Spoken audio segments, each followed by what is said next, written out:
A poor girl gets lost in the mountains and is guided by a parrot. Upon arriving at an old shelter, she discovers a baby that changes her destiny. Please listen until the end to be amazed by this story. Nina shivered as the cold mountain wind cut through her thin jacket. The trail that had seemed so clear just hours ago had disappeared into a maze of rocks and thick vegetation. She cursed herself for thinking she could handle this hike alone, but pride and determination had pushed her forward despite the warning signs. The sun was setting behind the jagged peaks, casting long shadows that seemed to reach for her like ghostly fingers. Nina had nothing but a small backpack containing a bottle of water, some trail mix, and her phone, now useless with no signal in these remote mountains. "Hello," she called out, her voice trembling. "Is anyone there?" Only the whistling wind answered, carrying with it the first hints of the bitter cold night to come. Nina hugged herself tightly, trying to preserve what little warmth remained in her body. She had always been stubborn, always trying to prove herself to others who looked down on her because of her humble background. Now that stubbornness might cost her everything. A flash of color caught her eye, something bright red moving through the trees. Nina blinked, certain her tired mind was playing tricks on her. But there it was again, a scarlet shape weaving through the branches with surprising grace. "Hello," she called again, this time with a spark of hope. To her amazement, a large red parrot emerged from the foliage, its feathers gleaming like rubies in the fading light. It landed on a branch near her, cocking its head to one side as it studied her with intelligent eyes. "Are you lost too?" Nina asked, almost laughing at herself for talking to a bird. The parrot's presence was so incongruous in these mountains that she wondered if she was hallucinating from exhaustion. The parrot ruffled its feathers and made a sound that seemed almost like speech. Then, to Nina's astonishment, it spread its wings and flew a short distance before turning back to look at her expectantly. Nina hesitated. Following a parrot seemed ridiculous, but she was already lost. What did she have to lose? The bird repeated its action, flying another short distance and waiting. "Well," Nina muttered, "this can't be crazier than anything else that's happened today." She followed the parrot as it led her through the darkening forest. The terrain was rough, and she stumbled several times, but the bird seemed to know where it was going. It would wait patiently when she fell behind, making soft clicking sounds as if encouraging her to keep moving. After what felt like hours of walking, Nina saw something through the trees, a structure of some kind. Her heart leaped with hope, but anxiety quickly followed. Who would live this far up in the mountains, and why would they choose such isolation? The parrot landed on what appeared to be an old wooden railing, looking at Nina with those same intelligent eyes. As she drew closer, she could see it was some kind of shelter or cabin, weathered by years of exposure to the elements. No lights shone from within, and the windows were dark and grimy. "Hello?" Nina called out, her voice barely above a whisper. "Is anyone here?" The silence that answered was different from the empty quiet of the mountain. This was the silence of abandonment, of a place long forgotten by time and people. The parrot flew to the door, which was slightly ajar. It pecked at the wood insistently, making a sound that seemed eerily like, "Come, come." Nina approached slowly, her heart pounding. Every instinct told her to be careful, but she had little choice. Night was falling rapidly, and the temperature was dropping just as fast. At least the shelter would provide protection from the elements. As she pushed the door open, it creaked ominously. The interior was dark, but enough light filtered through the dirty windows for her to make out basic shapes: old furniture, dusty shelves, a cold fireplace. Then she heard it, a sound that made her blood freeze in her veins. It was impossible, it couldn't be. Not here in this abandoned place so far from civilization. It was the cry of a baby. Nina stood frozen in the doorway, the parrot now perched silently beside her, as the cry came again, weak but unmistakable.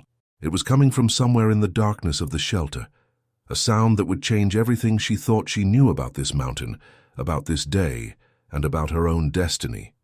She took a step forward into the darkness, knowing that whatever she found inside would be just the beginning of a mystery far deeper than she could imagine. Nina's hands trembled as she pulled out her phone, using its dim light to guide her way through the abandoned shelter. The crying grew louder as she approached what appeared to be an old bedroom. The parrot followed, its claws making soft clicking sounds on the wooden floor. The sight that greeted her made her gasp.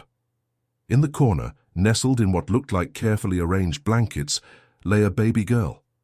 The infant was wrapped warmly, protected from the mountain cold, and while crying, appeared well cared for. This was no abandoned child.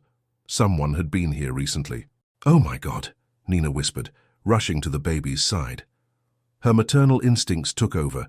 Pushing aside her fear and confusion, she gently lifted the infant, checking for any signs of distress or harm.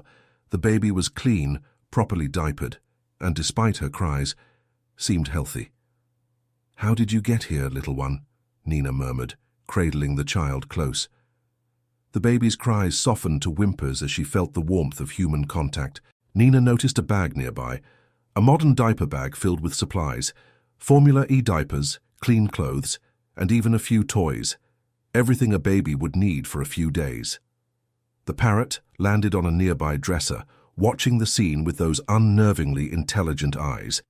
Nina's mind raced with questions. Who would leave a baby here? And why?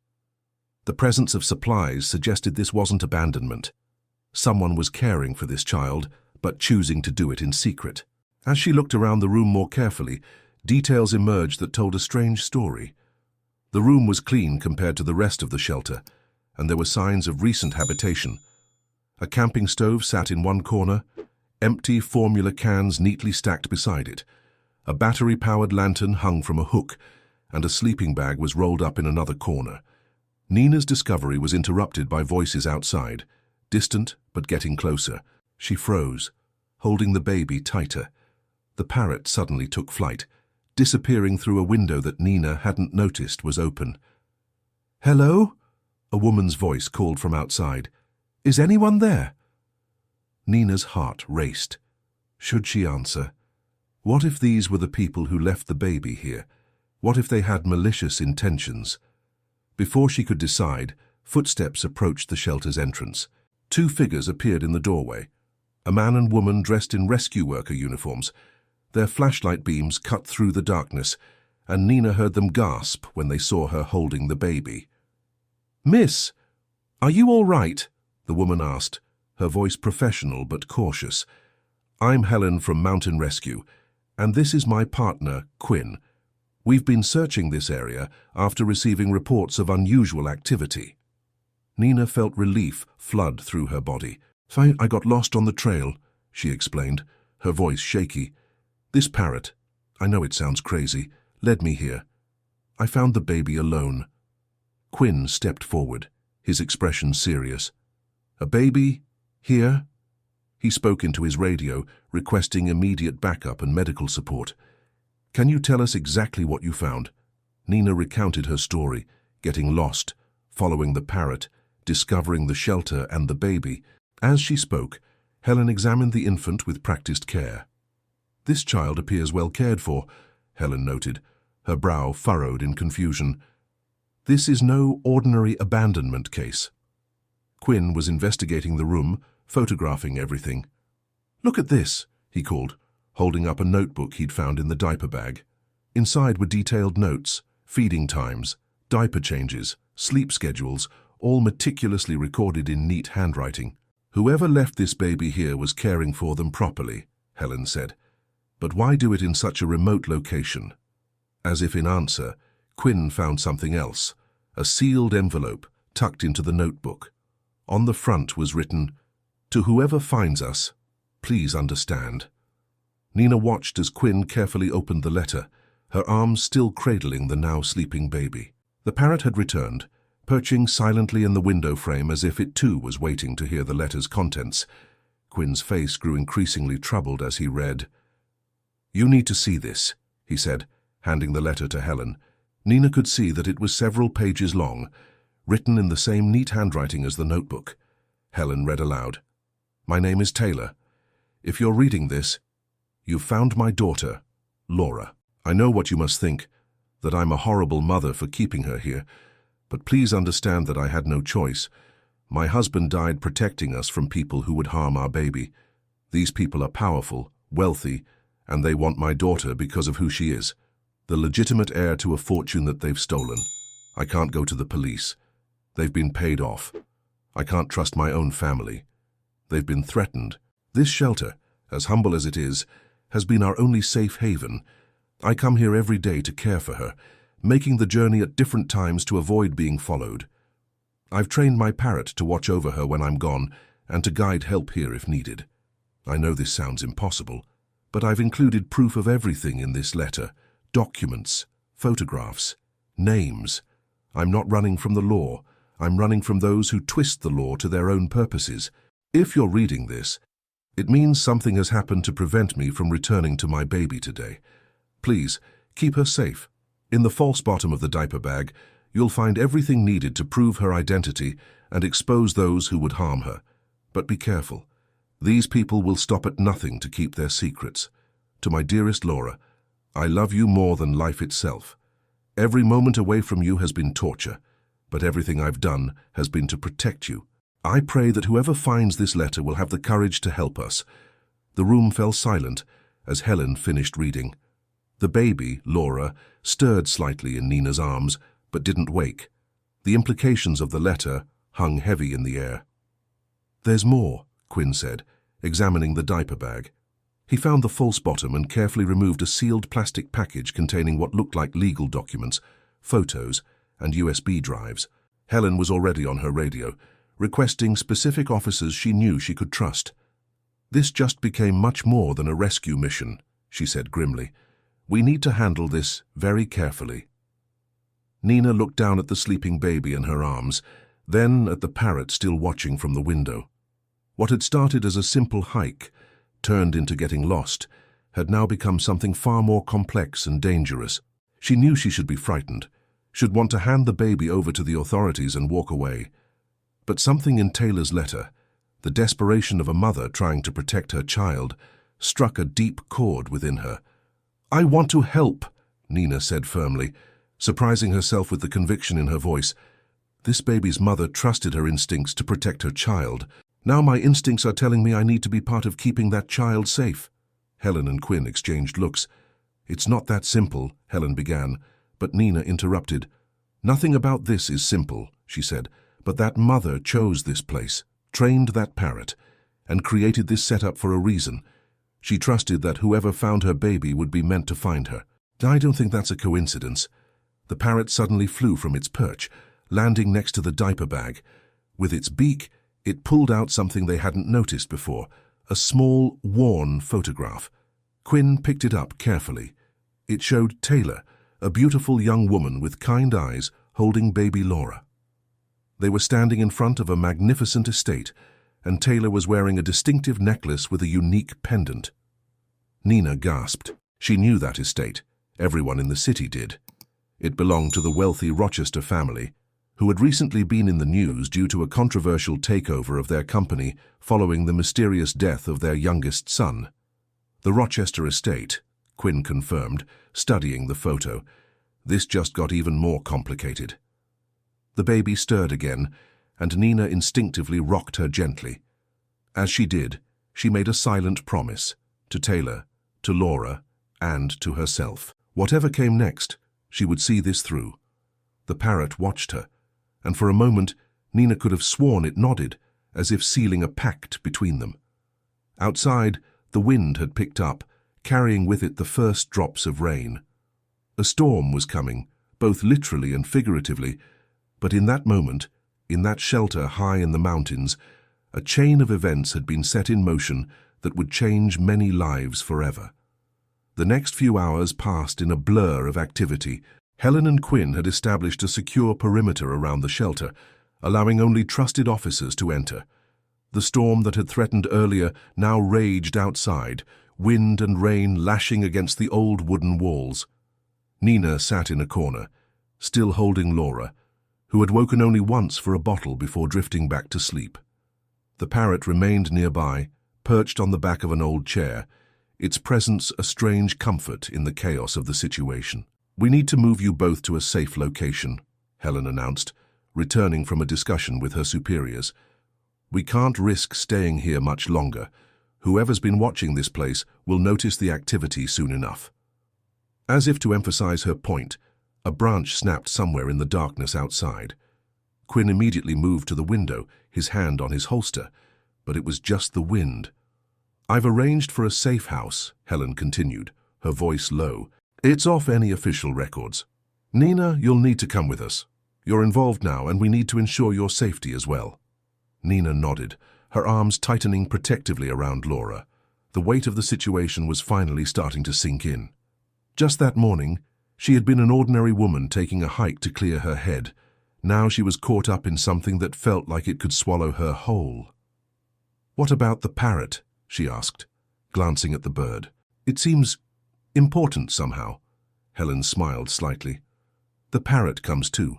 It's evidence, and clearly, Taylor trained it for a purpose."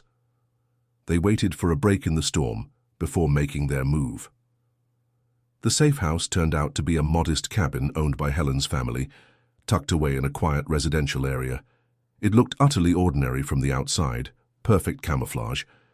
Inside, the cabin was warm and well maintained. Helen showed Nina to a room that had already been prepared with a crib. They had thought of everything. The parrot immediately found a perch near the window, settling in as if it had always lived there. "Get some rest," Helen advised. "Tomorrow, we start looking into these documents Taylor left behind. We need to understand exactly what we're dealing with." But sleep proved elusive for Nina. She lay in the darkness, listening to Laura's soft breathing from the crib, her mind racing. The parrot's silhouette was visible against the window, standing guard like a sentinel. Morning came too quickly, bringing with it the weight of reality. Quinn arrived early, carrying a laptop and several files. They gathered around the kitchen table while Laura napped, the parrot watching from its new favorite perch. "I've been doing some digging," Quinn began, spreading out papers. "The Rochester family's story is interesting. The company takeover after the young heir's death wasn't as clean as they made it appear in the press." He pulled out a newspaper clipping. "The official story was that James Rochester, the youngest son, died in a car accident. But look at this." He pointed to a small detail in the article. "The accident happened on a clear day, on a straight road, with a relatively new car. No other vehicles were involved." "That doesn't prove anything," Helen said cautiously. "No, but this might." Quinn produced another document. James Rochester had just completed an internal audit of the company. He was scheduled to present his findings to the board the day after his accident. Nina studied the documents, noting the dates. "And Taylor, how does she fit in?" "That's where it gets interesting," Quinn replied. "Taylor was James Rochester's wife, but they kept their marriage private. According to these documents she left us, they were worried about threats from within the family. James had discovered something big, something worth killing for." The parrot suddenly flew to the table, landing near a particular document. Nina had noticed it doing this before, drawing attention to specific things. She picked up the paper it seemed interested in. "It's a bank statement," she said, scanning it. "From an offshore account. The amounts are massive." Helen leaned in to look. "Those transfers coincide with several major company acquisitions, but according to public records, those deals were worth much less." "Money laundering?" Nina suggested. Quinn nodded grimly. "Among other things, James must have found evidence of systematic fraud, embezzlement, maybe worse. And now his wife and child are in hiding." "Were in hiding," Nina corrected softly, glancing toward the room where Laura slept. "Something happened to Taylor. She wouldn't have just abandoned her baby." The implications of that statement hung heavy in the air. If Taylor had met the same fate as her husband. A sharp knock at the door made them all jump. The parrot immediately flew to Laura's room, as if positioning itself to protect the baby. Helen drew her weapon, motioning for Nina to stay back, while Quinn checked the security camera they'd installed. "It's Rachel," Quinn said, relief evident in his voice. "She's clear." Rachel turned out to be a senior detective who had worked with Helen before. She entered quickly, her face grave. "We've got trouble," she said without preamble. "Someone at the station has been asking questions about yesterday's mountain rescue operation. They're being subtle about it, but they're definitely fishing for information." "How long do we have?" Helen asked. "Not long. They'll figure out something's up when they can't find any official record of the rescue. We need to move fast. Nina felt fear grip her heart. Move. Move where? I have a place, Rachel said. It's not comfortable, but it's secure.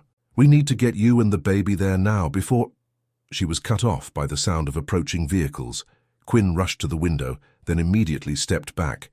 3 black SUVs coming up the road. This isn't a coincidence. Back door, Helen ordered. Already moving. Now. Nina ran to get Laura, who was thankfully still sleeping. The Parrot was already by the back door, as if it knew the escape route.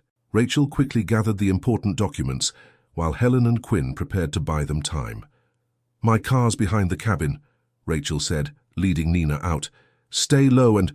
A shot rang out, splintering wood near Nina's head. She ducked instinctively, clutching Laura closer as the baby started to cry. The Parrot took flight, diving at something or someone in the trees, creating a momentary distraction. Run! Rachel shouted, pulling out her own weapon. Nina ran, her heart pounding, trying to shield Laura from the chaos erupting around them. More shots were fired, but she didn't look back. Rachel's car was just ahead, its door already open. She practically dove into the back seat, covering Laura with her body. Rachel jumped into the driver's seat seconds later, gunning the engine. As they sped away, Nina caught a glimpse of Helen and Quinn exchanging fire with shadowy figures near the cabin. They'll be fine, Rachel assured her, taking a sharp turn onto a forest road. They know what they're doing. Right now, we need to focus on keeping you and Laura safe. Nina looked back just in time to see the Parrot flying after their car, keeping pace despite the speed. Somehow its presence made her feel safer, as if Taylor was still watching over them through this remarkable bird. As Rachel drove them deeper into unknown territory, Nina held Laura close, whispering soft assurances to the frightened baby. She had made a promise to protect this child, and she intended to keep it, no matter what came next. The morning sun filtered through the trees, casting shifting shadows across their path. They were running, yes, but they were also moving toward something, toward answers, toward justice, and toward a truth that powerful people wanted to keep hidden. In the distance, sirens wailed, but they were heading in the opposite direction. Rachel drove with skilled precision, taking back roads and paths that seemed to disappear as soon as they passed. The Parrot followed, a flash of red in their peripheral vision, leading them toward whatever sanctuary Rachel had planned. Nina looked down at Laura, now calm again in her arms, and felt a fierce determination rise within her. She might not have chosen this fight, but she was in it now. And somewhere out there, Taylor was either hiding or... worse. Either way, her daughter deserved to know the truth, and the people responsible needed to face justice. The car sped on, carrying its precious cargo toward an uncertain future, while behind them, the echo of gunfire faded into the morning air. Rachel's secure location turned out to be an old farmhouse, well-maintained but isolated, surrounded by rolling hills that made it easy to spot approaching vehicles. The Parrot arrived shortly after they did, settling on the weathered porch railing as if it had always belonged there. "It's been in my family for generations," Rachel explained as she ushered them inside. "No one knows I inherited it. It's not in my name, and I've never registered it in any system." The interior was simple but comfortable, with thick curtains on all windows and multiple exit points. Rachel had clearly prepared for emergencies like this before. "Helen called," she said, checking her phone. "She and Quinn are safe. They led the attackers on a false trail before disappearing. But we've got another problem." Nina looked up from where she was preparing a bottle for Laura. "What now?" "The Rochester family has reported a kidnapping."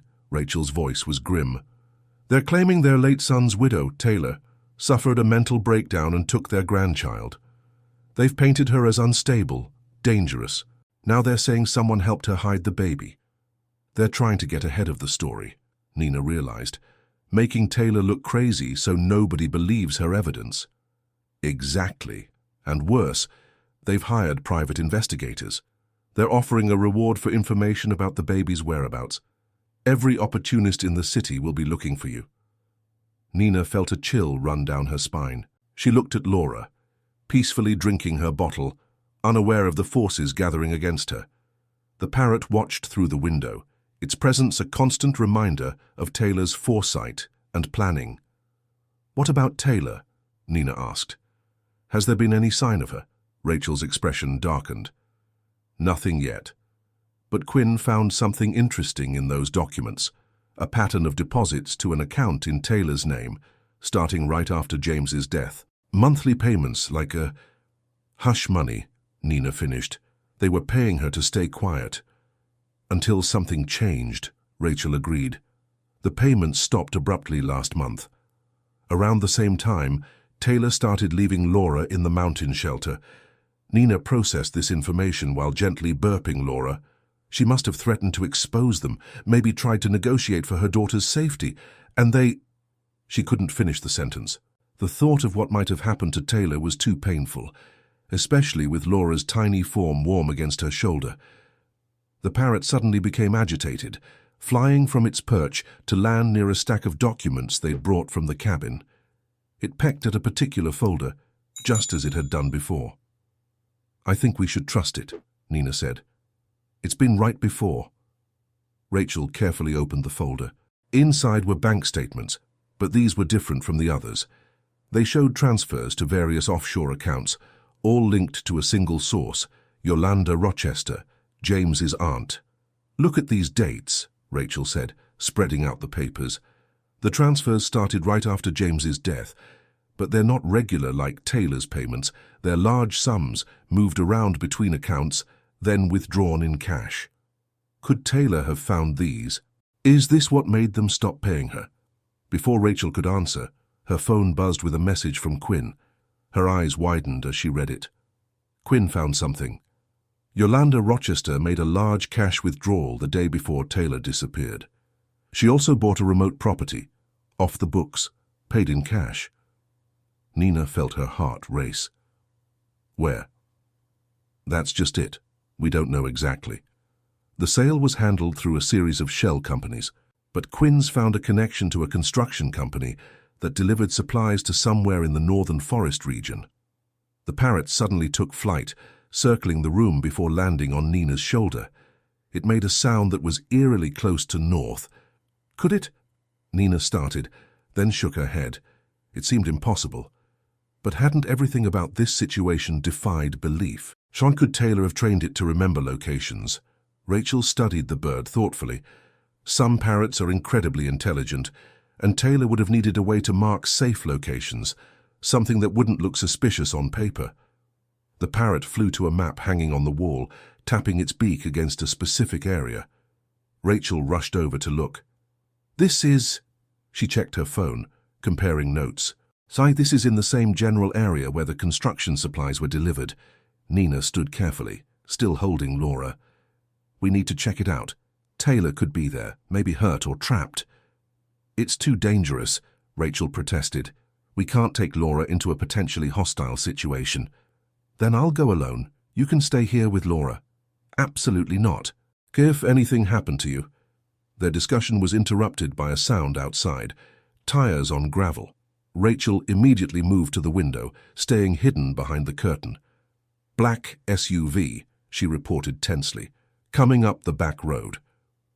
"How did they find us?" "They couldn't have. Not this quickly. This has to be something else." The Parrot flew to the window, then back to Nina, showing none of the agitation it had displayed during previous dangers. Rachel noticed this too. "Wait," she said, looking closer at the vehicle. "That's not the same type of SUV from before, and there's only one." The car stopped at a distance from the house. A single figure emerged, a woman, moving cautiously, hands clearly visible. Rachel gasped. "It's Taylor." Nina rushed to the window, and even from this distance, she could see the resemblance to the photo they'd found. The woman's clothes were dirty and torn, her face gaunt, but she was alive. The Parrot flew out through a small opening in the window, circling the woman once before landing on her outstretched arm. Even from inside, they could hear her crying. Rachel drew her weapon anyway, moving to the door. "Stay back with Laura until I confirm it's safe." Nina waited, her heart pounding, as Rachel went to meet the newcomer. She watched through the window as Rachel spoke with the woman, checked her ID, asked questions only the real Taylor would know. Finally, Rachel turned and nodded. Nina felt tears spring to her eyes as she carried Laura outside, toward the mother who had risked everything to protect her. The reunion that followed was both beautiful and heartbreaking. Taylor could barely stand as she held her daughter, whispering apologies and promises between sobs. The Parrot perched nearby, its mission apparently complete, but Nina knew this wasn't over. Taylor's appearance raised as many questions as it answered. Where had she been?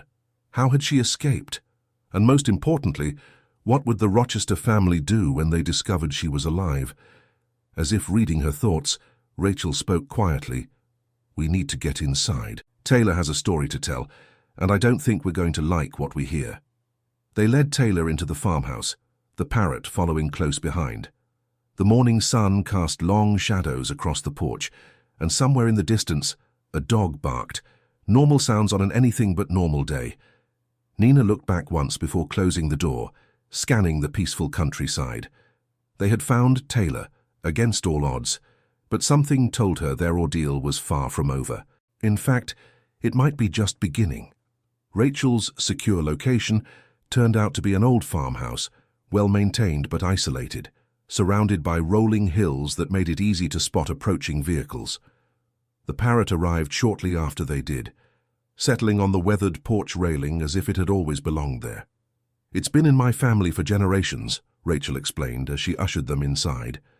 No one knows I inherited it. It's not in my name, and I've never registered it in any system. The interior was simple but comfortable, with thick curtains on all windows and multiple exit points. Rachel had clearly prepared for emergencies like this before. Helen called, she said, checking her phone. She and Quinn are safe. They led the attackers on a false trail before disappearing. But we've got another problem. Nina looked up from where she was preparing a bottle for Laura. What now? The Rochester family has reported a kidnapping. Rachel's voice was grim. They're claiming their late son's widow, Taylor, suffered a mental breakdown and took their grandchild.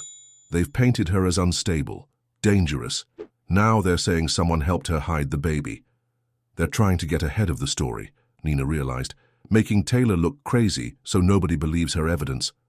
Exactly. And worse, they've hired private investigators. They're offering a reward for information about the baby's whereabouts. Every opportunist in the city will be looking for you. Nina felt a chill run down her spine.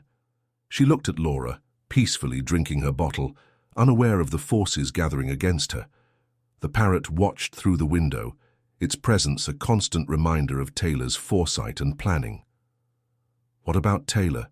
Nina asked. Has there been any sign of her? Rachel's expression darkened. Nothing yet, but Quinn found something interesting in those documents. A pattern of deposits to an account in Taylor's name starting right after James's death. Monthly payments, like hush money, Nina finished. They were paying her to stay quiet. Until something changed, Rachel agreed. The payments stopped abruptly last month. Around the same time, Taylor started leaving Laura in the mountain shelter. Nina processed this information while gently burping Laura. She must have threatened to expose them, maybe tried to negotiate for her daughter's safety, and they... She couldn't finish the sentence. The thought of what might have happened to Taylor was too painful, especially with Laura's tiny form warm against her shoulder. The Parrot suddenly became agitated, flying from its perch to land near a stack of documents they'd brought from the cabin. It pecked at a particular folder, just as it had done before. I think we should trust it, Nina said. It's been right before. Rachel carefully opened the folder. Inside were bank statements, but these were different from the others. They showed transfers to various offshore accounts, all linked to a single source, Yolanda Rochester, James's aunt. Look at these dates, Rachel said, spreading out the papers. The transfers started right after James's death, but they're not regular like Taylor's payments. They're large sums moved around between accounts, then withdrawn in cash. Could Taylor have found these? Is this what made them stop paying her? Before Rachel could answer, her phone buzzed with a message from Quinn. Her eyes widened as she read it. Quinn found something. Yolanda Rochester made a large cash withdrawal the day before Taylor disappeared. She also bought a remote property, off the books, paid in cash. Nina felt her heart race. Where? That's just it. We don't know exactly. The sale was handled through a series of shell companies, but Quinn's found a connection to a construction company that delivered supplies to somewhere in the northern forest region. The Parrot suddenly took flight, circling the room before landing on Nina's shoulder. It made a sound that was eerily close to north. Could it? Nina started, then shook her head. It seemed impossible. But hadn't everything about this situation defied belief? Could Taylor have trained it to remember locations? Rachel studied the bird thoughtfully. Some parrots are incredibly intelligent, and Taylor would have needed a way to mark safe locations, something that wouldn't look suspicious on paper. The parrot flew to a map hanging on the wall, tapping its beak against a specific area. Rachel rushed over to look. This is... She checked her phone, comparing notes. This is in the same general area where the construction supplies were delivered. Nina stood carefully, still holding Laura. We need to check it out. Taylor could be there, maybe hurt or trapped. It's too dangerous, Rachel protested. We can't take Laura into a potentially hostile situation. Then I'll go alone. You can stay here with Laura. Absolutely not. If anything happened to you. Their discussion was interrupted by a sound outside. Tires on gravel. Rachel immediately moved to the window, staying hidden behind the curtain. Black SUV, she reported tensely, coming up the back road. How did they find us? They couldn't have. Not this quickly. This has to be something else. The Parrot flew to the window, then back to Nina, showing none of the agitation it had displayed during previous dangers. Rachel noticed this too. Wait, she said, looking closer at the vehicle. That's not the same type of SUV from before, and there's only one. The car stopped at a distance from the house. A single figure emerged, a woman, moving cautiously, hands clearly visible. Rachel gasped. It's Taylor. Nina rushed to the window, and even from this distance, she could see the resemblance to the photo they'd found. The woman's clothes were dirty and torn, her face gaunt, but she was alive. The Parrot flew out through a small opening in the window, circling the woman once before landing on her outstretched arm. Even from inside, they could hear her crying. Rachel drew her weapon anyway, moving to the door. Stay back with Laura until I confirm it's safe. Nina waited, her heart pounding, as Rachel went to meet the newcomer. She watched through the window as Rachel spoke with the woman, checked her ID, asked questions only the real Taylor would know. Finally, Rachel turned and nodded. Nina felt tears spring to her eyes as she carried Laura outside, toward the mother who had risked everything to protect her. The reunion that Thank you for joining me on this journey journey into the world of captivating Taylor could stories. barely stand as she held I trust her you daughter, found today's whispering narrative apologies as and engaging as promises I between did. sobs. If The you Parrot enjoyed perched this nearby. exploration into Its mission fascinating and apparently compelling complete. narratives, But Nina knew this kindly wasn't indicate over. your appreciation Taylor's by appearance liking raised as this many video. questions as it answered. Are you watching on mobile? Where had she been? Show your How appreciation had she with a double escaped? tap for hype. And most importantly, For more what would the captivating Rochester stories family and do when journeys they into the discovered heart she of was compelling alive? storytelling, As if please reading her subscribe thoughts, to the channel Rachel spoke and activate quietly. notifications so We you need to don't get miss a inside. single upload. Taylor has a story to tell. Your thoughts and I don't think we're interpretations going are to most like welcome. what we hear. Please share They your led Taylor perspectives into on the today's farmhouse, story the in the Parrot comments following below. close behind. And if The you morning believe sun others would cast find this long content shadows across engaging, the porch, please consider and somewhere in sharing the the video distance, with your network. a dog barked. Until our Normal next sounds on journey an into the anything world but of normal captivating day. tales, Nina I looked bid back you once farewell. before closing the door, scanning the peaceful countryside. They had found Taylor, against all odds, but something told her their ordeal was far from over. In fact, it might be just beginning. The old ranger station appeared through the trees as dusk approached, a sturdy structure built to withstand the elements. Rachel parked the car behind the building, hiding it from any aerial view. Ruby had already landed on the station's roof, surveying the area with her keen eyes. It's not much, Rachel said, unlocking the heavy door, but it's defendable. Only one road in Cheat, and I know every trail around here. Inside, the station was basic but well maintained. A radio system sat in one corner, powered by solar panels. Rachel immediately went to check if it was working, while Nina helped Taylor settle Laura in a makeshift nursery area. Quinn sent an update, Rachel announced, checking her phone one last time before they lost signal. They've got a tech expert working on the phone we took, and Helen's preparing the warrant for Yolanda's property, but it'll take time to get a judge they can trust. Time we may not have, Taylor said softly, watching Laura sleep. Yolanda won't stop. She can't afford to let us expose what the company's done. Nina was organizing their supplies when Ruby suddenly became alert, head tilted as if listening. The parrot flew to the window, making soft warning sounds. Rachel moved quickly to check. Vehicle coming up the access road. Still far, but moving fast. How did they find us so quickly? Nina asked, heart racing. The car, Taylor realized. They must have been tracking it somehow. Rachel was already moving. Grab what you need. There's a trail out back that leads to an emergency shelter. It's completely off any map. They worked quickly, gathering only the essentials. Laura's supplies, the phone with potential evidence, documents that could prove their case. Ruby flew between them, seemingly helping to indicate what was important. Just as they were ready to leave, headlights swept across the station windows, but these weren't coming from the access road. There's another vehicle coming from the east, Rachel reported grimly. They're trying to box us in. Nina looked at Taylor, who was holding Laura close. The baby was still sleeping, unaware of the danger. What do we do? Rachel made a quick decision. We split up. They're expecting us to run as a group. I'll take the car, lead them away. You three take the back trail with Ruby. The shelter is about 2 miles in this, following the creek upstream. That's too dangerous for you, Nina protested. I know these woods better than anyone. I can lose them and circle back. Just get to the shelter and wait for my signal. Rachel handed Nina a small radio. Emergency frequency only. 3 clicks means it's me. Before they could argue further, a voice boomed from outside, amplified by a speaker. We know you're in there. Come out now, and no one needs to get hurt. Rachel checked her weapon. Go. Now. I'll buy you time. Taylor touched Rachel's arm. Thank you for everything. Thank me when this is over. Now move. They slipped out the back door as Rachel prepared her diversion.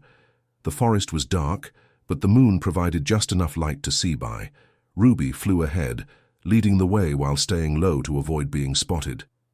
They could hear Rachel starting the car, the sound of engines revving, shouts of pursuit, then gunfire, sharp cracks that made them duck instinctively. Laura woke and started to cry, but Taylor quickly soothed her. Keep moving, Nina whispered, trying to listen for sounds of pursuit over Laura's quieting whimpers. They followed the creek as instructed, stumbling over roots and rocks in the darkness. Ruby would fly ahead, then return, making sure they stayed on course. The sounds of the confrontation at the ranger station faded behind them, replaced by the normal noises of the forest at night. After what felt like hours but was probably only 30 minutes, they heard vehicles in the distance again, but these were coming from a different direction. They're searching the other trails, Taylor said quietly. Rachel must have split them up. They pressed on, every step careful, every sound a potential threat. Laura, perhaps sensing the need for silence, remained quiet in her mother's arms. Ruby continued to guide them, sometimes landing on branches to wait while they caught up. Finally, they saw it, a small structure built into the side of a hill, almost invisible unless you knew what to look for. The emergency shelter was little more than a reinforced cabin, but right now it looked like salvation. Inside, they found basic supplies, water, some canned food, emergency equipment. Nina helped Taylor settle Laura while keeping watch through the single window. Ruby perched near the door, alert for any danger. Hours passed. They heard vehicles occasionally, but always distant, searching the wrong areas. Rachel's diversion seemed to be working. But where was she? They jumped at every sound, tensed at every shadow. The radio remained silent. Nina watched Taylor with Laura, saw the mix of love and fear in her eyes as she held her daughter. So much had been sacrificed to keep this child safe, to expose the truth about the Rochester family's crimes. I never wanted this for her, Taylor whispered, stroking Laura's hair. I wanted her to grow up feeling safe, loved. Instead, her earliest days have been full of running and hiding. She is loved, Nina assured her.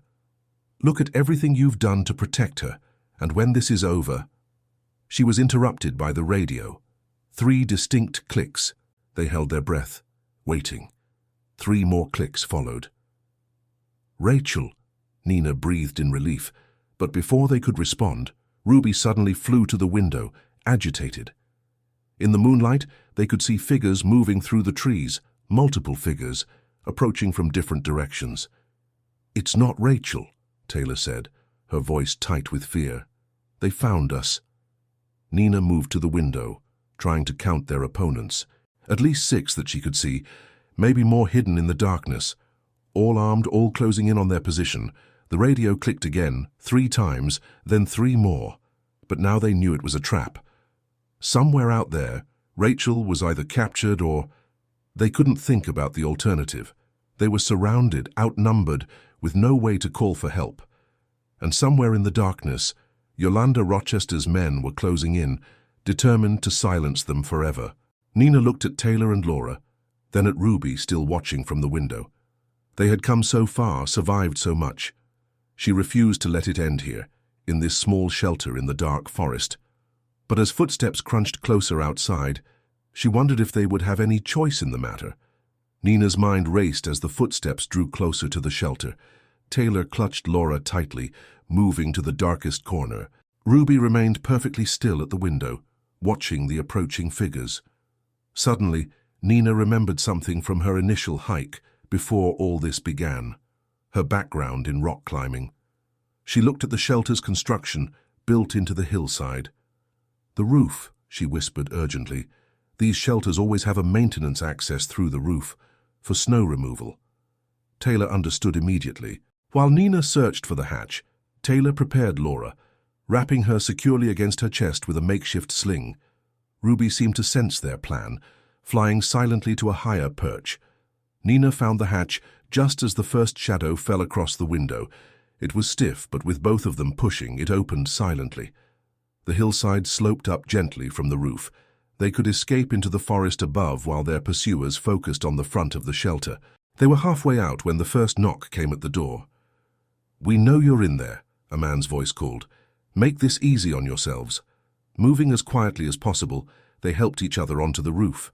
Laura, miraculously, remained quiet, perhaps soothed by her mother's heartbeat. Ruby flew ahead, leading them toward the denser forest uphill. The sound of splintering wood came from below. They were breaking in. Nina and Taylor quickened their pace, staying low and using the trees for cover. Behind them, they heard shouts of frustration as the shelter was found empty. "Spread out, they have to be close." Flashlight beams cut through the darkness. Nina and Taylor pressed themselves behind a large tree, hardly daring to breathe. Laura stirred but didn't cry, as if sensing the need for silence. Then, from somewhere in the darkness, came a sound that made their hearts leap. 3 distinct bird calls, followed by 3 more. Not from the radio this time, but real calls. Ruby immediately responded with her own call. Moments later, they heard confusion among their pursuers. "What was that? Over there! Spread out!" The flashlight beams moved away from their position, following the sound of bird calls that seemed to come from multiple directions. In the chaos, Nina heard something else, the faint but unmistakable sound of people moving through the forest, surrounding the area. "Police, drop your weapons!" The forest erupted in light and sound, flashlights, shouts, the sound of running feet. Nina held Taylor and Laura close as figures rushed past their hiding spot, too focused on the chaos to notice them. "Nina! Taylor!" Rachel's voice, somewhere in the darkness. "3 clicks if you can hear me." Nina picked up a fallen branch and struck it against the tree 3 times, then 3 more. Moments later, Rachel appeared, accompanied by Helen and Quinn. All were wearing tactical gear and looking relieved. "Your diversion worked perfectly," Helen told Rachel. "Led them right where we wanted them." Quinn's tech team traced their communications back to Yolanda's network. "That gave us enough for the warrant." "The phone?" Taylor asked. Quinn smiled. "Cracked it. Everything's there. Messages about James's murder, orders to grab you, documentation of the faulty medical equipment. Yolanda's being arrested as we speak."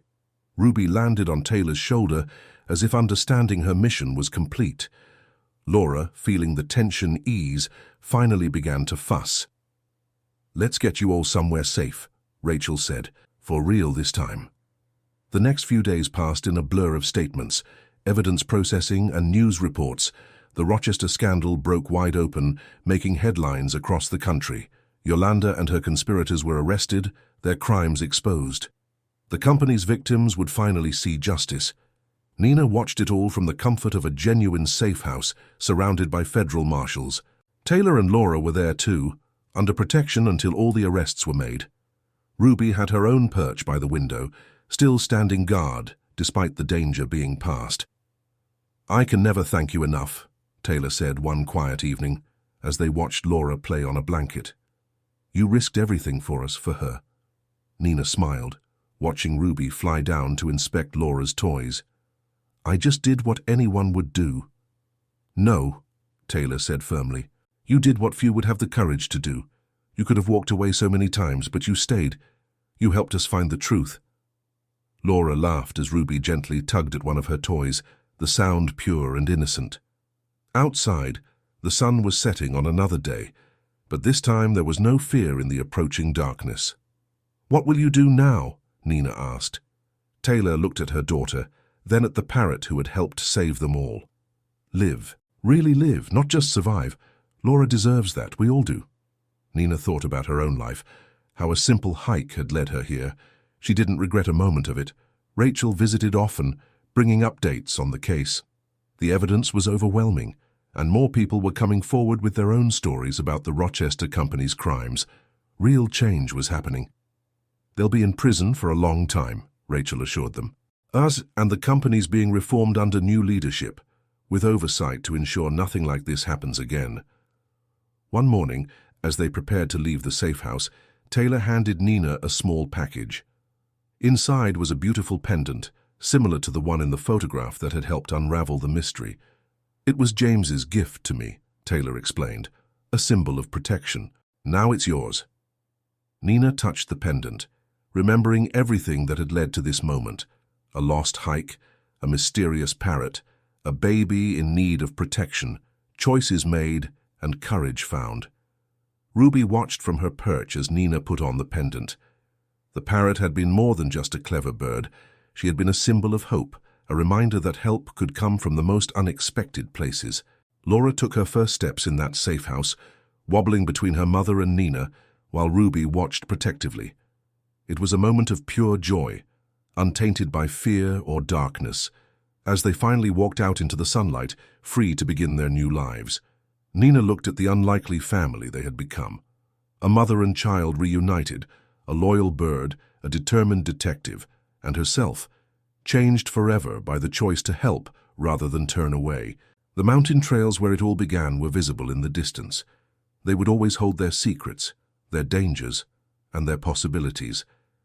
But Nina knew now that the real adventure wasn't in the paths we planned to take, but in the courage to help others when their paths cross ours. Laura reached for Ruby, who landed gently near her. Taylor smiled, tears in her eyes, but hope in her heart. And Nina knew that while their great adventure was ending, their real story, of family, trust, and courage, was just beginning. The sun climbed higher in the sky, promising a new day and a fresh start. Sometimes the greatest journeys begin with a single step in the wrong direction, leading us exactly where we need to be.